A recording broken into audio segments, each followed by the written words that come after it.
17 বছর দুর্ভোগের মধ্যে থেকে 17 বছর পর 5ই আগস্ট 2024 সালে আমরা স্বৈরাচারের পতন ঘটিয়ে প্রথম নেতা জনাব সাদেক হোসেন খোকা সাহেব তিনি সফলভাবে নগরবাসীর প্রতি তার দায়িত্ব পালন করেছেন। আমার বিশ্বাস যে ইশরাকও তার বাবার পথ অনুসরণ করে এবং তার নিজস্ব মেধা দিয়ে উন্নত ঢাকা সিটি কর্পোরেশন গঠন করার জন্য যথেষ্ট ভালো ভূমিকা রাখতে যতদিন লাগে ততদিন আমরা রাজপথে অবস্থান করে আমাদের অধিকার আদায় করে আমরা বাসায় ফিরব ইনশাআল্লাহ। আপনারা জানেন একজন প্রকৌশলী, তার বিভিন্ন ধরনের উন্নত চিন্তাভাবনা আছে নগরকে যানজট মুক্ত করা, জলাবদ্ধতা মুক্ত করা সহকারে নগরবাসী যে সমস্ত দুর্ভোগ আছে সেগুলো দূর করা।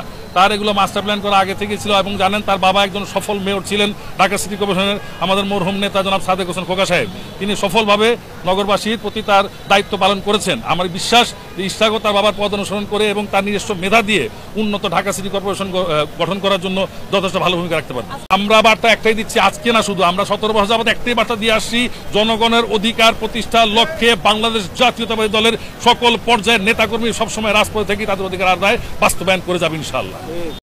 যে কোনো কর্মসূচিতে ফাইনাল পজিশনে যাওয়া যায় না, সেটা শুরু করতে হয় ভিন্ন ধারা থেকে। আন্দোলন এবং সংগ্রামের কিছু ধারা থাকে, কিছু নিয়ম থাকে, কিছু নর্মস থাকে, আমরা সেটাই ফলো করছি। আমরা প্রথম হালকা হালকা করে শুরু করেছি, এখন যখন দেখছি যে বিলম্বিত হয়ে যাচ্ছে আস্তে আস্তে আমাদের আন্দোলন জোর আরও বাড়বে। আমাদের আন্দোলনের বিভিন্ন পন্থা আমরা অবলম্বন করব যাতে করে আমাদের রায়, জনগণের রায় আমরা বাস্তবায়ন করতে পারি। তো নির্বাচন কমিশন ছিল এবং তারা অবৈধভাবে জনগণের রায়কে বদলে দিয়েছে। আপনারা খেয়াল করলে দেখবেন যে সমস্ত অবৈধ নির্বাচনগুলো বিগত সরকার জনগণের উপরে চাপিয়ে দিয়েছিল সেগুলো থেকে আমরা সরে এসেছি এবং জনগণের রায়কে প্রতিষ্ঠিত করার জন্য কখনো কখনো আমরা চ্যালেঞ্জিং ভূমিকা অবতীর্ণ হয়েছি। এবং আপনারা বিশ্বাস করেন এবং আপনারা জানবেন যে কোর্ট তো আর উল্টো রায় দিবে না, কোর্ট যাচাই বাছাই করে রায় দিয়েছে।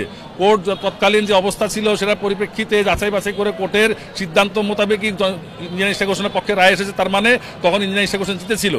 সব জায়গায় তারা চেষ্টা করেছে অবৈধ কাজ করার জন্য, নির্বাচনের রায় আমাদের উপর চাপিয়ে দেওয়ার জন্য, কিন্তু কিছু জায়গায় আমরা অতি শক্ত ভূমিকা পালন করেছিলাম এবং আমাদের পক্ষে রায় আনার চেষ্টা করেছিলাম।